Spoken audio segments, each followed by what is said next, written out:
So the paired t-tests are used to compare groups that are related in some way.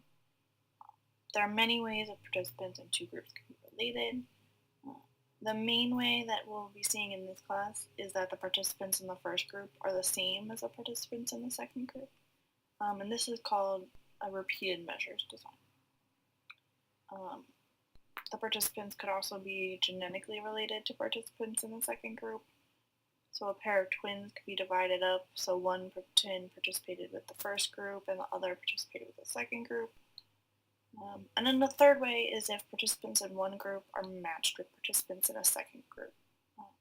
So maybe if the participant in the first group rates high on depression, researchers may try to find a participant in the second group that also rates high on depression.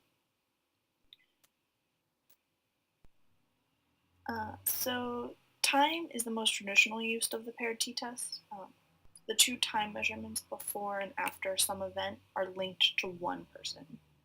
So that's the first example shown here. Is BMI statistically different from before to after a weight control program?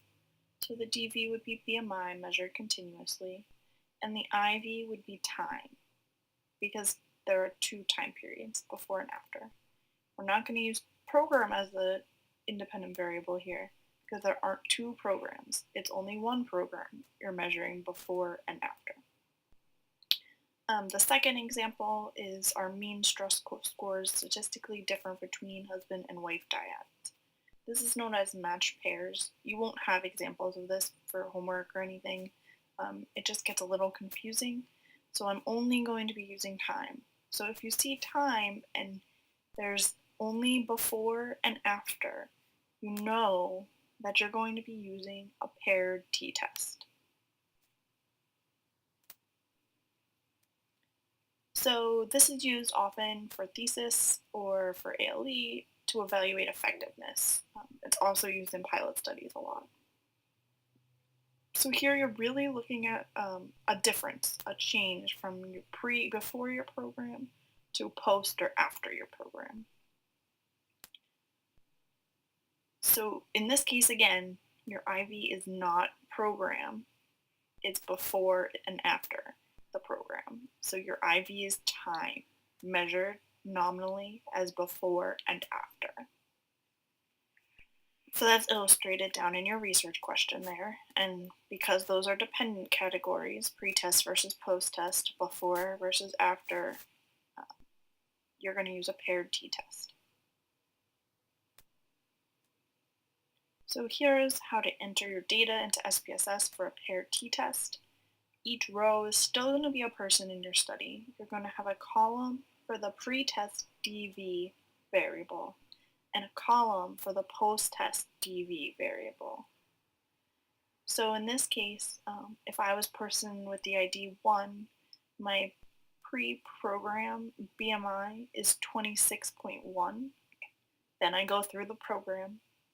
Then they measure my post-test BMI after the program, which would be 25.0, and so on for all of the people in your program. So the first column, you enter the ID numbers.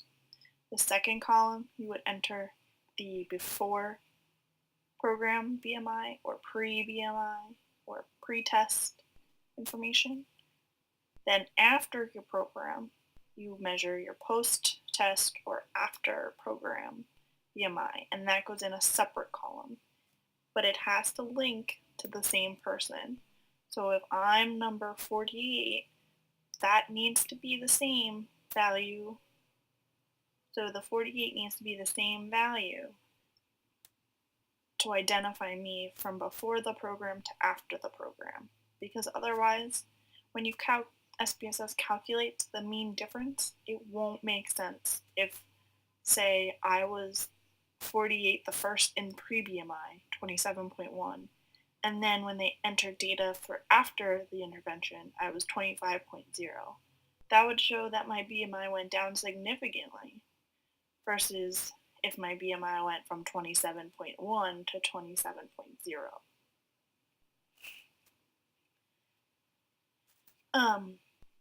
So you'll want to report sometimes the overall mean and the overall for before the program as well as the overall mean after the program. But you also might want to know the number of people who reduced BMI after the program, or who stayed the same, or who increased their BMI.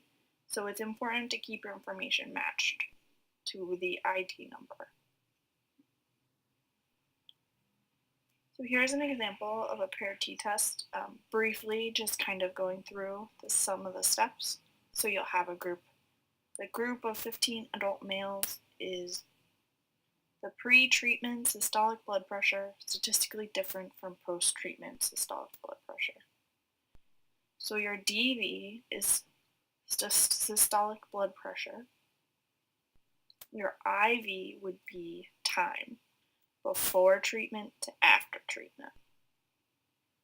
Then your test will be a paired t-test. So your hypothesis, your null hypothesis is pre-treatment mean systolic blood pressure is equal to post-treatment. And your alternative hypothesis is that pre-treatment mean SBP is significantly different than post-treatment. Your significance level is again set at 0.05. It's a two-tailed test, and it's a paired t-test. So you'll run that test in SPSS, you'll get some results, you'll summarize your results in a professional conclusion. And that's shown again in the last video for this module. So you'll also get a 95% confidence interval for paired t-tests. So the 95% confidence interval was calculated in SPSS for that previous example to be negative 2.70, and the high range would be 1.10. Because this 95% confidence interval includes 0, there's no statistical difference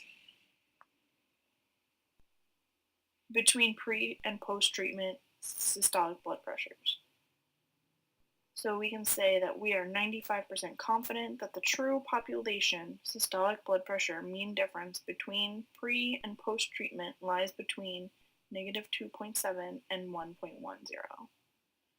So that's saying that sometimes the difference between pre and post-treatment is negative as well, but it could be positive.